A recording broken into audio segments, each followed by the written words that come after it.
Hey, what's up, team? I'm going to be breaking down the 50% gainer on Apple today, called out in chat. This was a play known as a gap and go. It's had good news on it, so it had gapped up. That's where the gap comes from. And then the go part is we're looking for a continuation play following the gap up move. There are a few different strategies and ways to play this, but I'm just going to give you what we had put out today on the watch list. So it was a long idea over 122.25. So we're going to draw a trend line right there, 122.25. All right, that's just going to be a long idea right over the pre-market high. Okay, the short trigger was placed at 121. So the reason why the short trigger was placed at 121 was because this area right here, from yesterday's closing price up to the bottom side of the pre-market price action, that gray box is your gap area. The reason why I set the trigger at 121 and not at 121.32 was because that felt a little too tight. You know, I'm not too worried about that 30 cents. I'd rather just round it down to 121, make it a nice even whole number. So it opened up and went red, pretty much pulled back to test 121 as a support, and then went immediately green following this initial dip. The initial dip is going to make sense when you have a gap play, because think of traders that are holding this overnight. What do they want to do when their stock opens up a lot higher than what they expected? They want to sell and take some profits, right? So you have traders taking new positions for the day here. You have traders taking profits on the day within that first 5 minutes. So typically, you don't want to trade in the first 5 minutes. But this is important to still take notice of what's going on within that first 5 minute candle. So this candle here, I'm going to zoom in for you. That candle is known as a hammer candle. Despite what it looks like, I know it's red. It is actually a bullish candlestick. It means that the price of the stock came down to a certain point, in this case close to 121, and then the buyers stepped in and bought it back up. So what do we know to be true about gap areas? Well, they tend to act as natural points of support and resistance. So a break below 121 meant that there's little to no price action down here, and the stock had potential to come all the way down and fill the gap. Otherwise, a hold at 121 meant that that gap area is validating as support, and the stock then has the potential to continue up and make the rest of the move topside. So the hammer candle is indicative of that gap and go phase and not the gap and fill phase. All right, so it pulled back, held support, got bought back up, and then we see this next candle forming green. That's your confirmation that this hammer candle is true, right? A hammer candle is only confirmed by the next candle printing green. So that's the first thing to note. The 5 minute candle was a hammer candle that held 121 as a support. If you want to get into more advanced trading to basically take entries earlier than the trigger level at 122.25, and get better entries based on the 1 minute chart and not necessarily the 5 minute chart, what you can do is watch the 1 minute chart at the same time as the 5 minute chart, and you'll see that what we have forming here within the first 5 minutes, 1, 2, 3, 4, 5, is a range. We play range trades all the time. This range is giving you support right here. Was this 121.2 with resistance right here around 121.6. So a break of the range should also give you direction, correct? So here's your break of the range. After the first 5 minute candle is formed, your break of the range is right here. You can then take a position on this candle, risking the bottom side or the top side of the range. And so that would be, because we know that old resistance can be what? Validated as new support. So we could take a position here, risking off this mark, assuming that that will validate as a support, correct? So this is how you're able to get an entry on the 1 minute chart, not have to wait for the next 5 minutes and get an entry here. You can take advantage of this move and take your entry down here.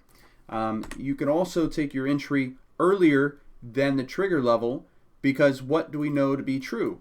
This support point is validating, 121 is validating as a support, right? If we go into the watch list training channel, look, rule 3, if a stock validates the lower trigger as a support, then you can start to look to take it long. There's no reason to really wait for this to get all the way up to the long trigger. Plus, we know that the stock had good news behind it, so just take your entry early for the move up. So that's point 2, using the 1 minute chart time frame to get a better entry than the 5 minute.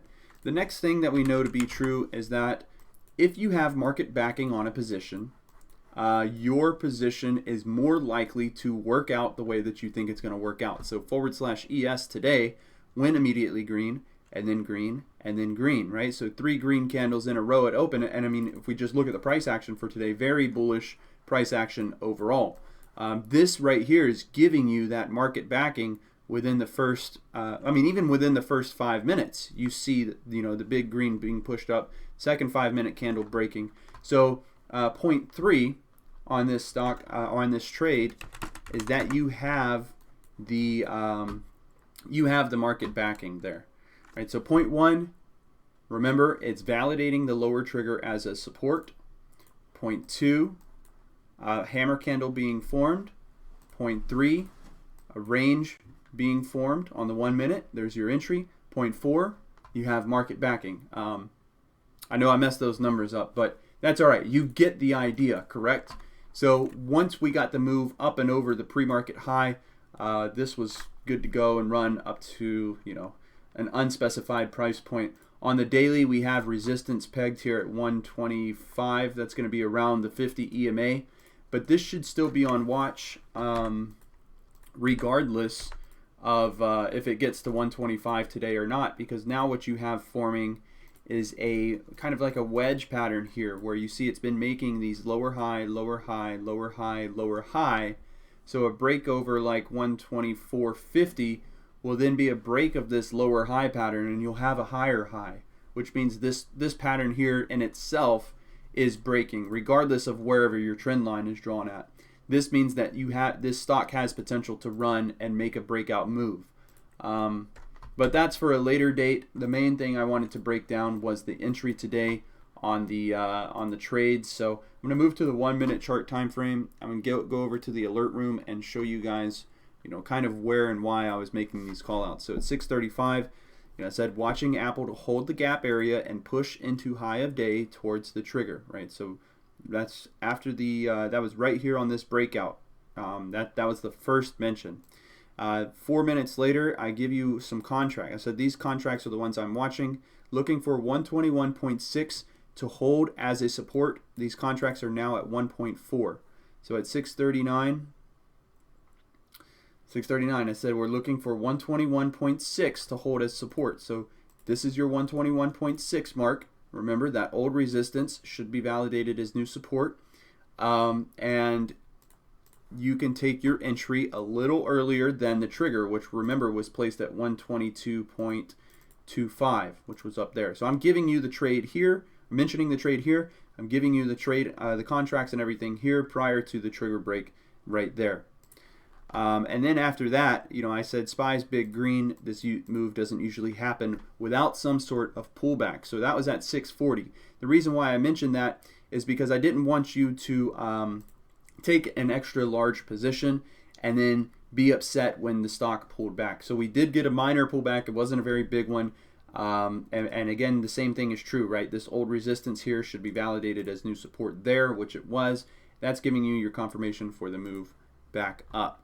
And then after that, it was just trade management, right? Now at 1.64, now at 1.78, now at 1.94, now at 210. That's 50% and high of day.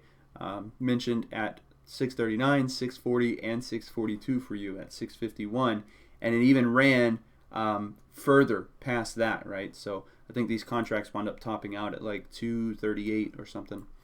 Anyways, I hope that the trade breakdown is helping you. You can take entries prior to the trigger. You can take entries on the 1 minute chart time frame. You just need to know what you're looking for. This stock had an upgrade, right? So it had bullish backing, it had the gap play behind it, had market backing, had a range break, had a 5-minute candle, hammer candle forming, validating the support. A lot of different reasons why this trade could have been taken today earlier than the trigger break.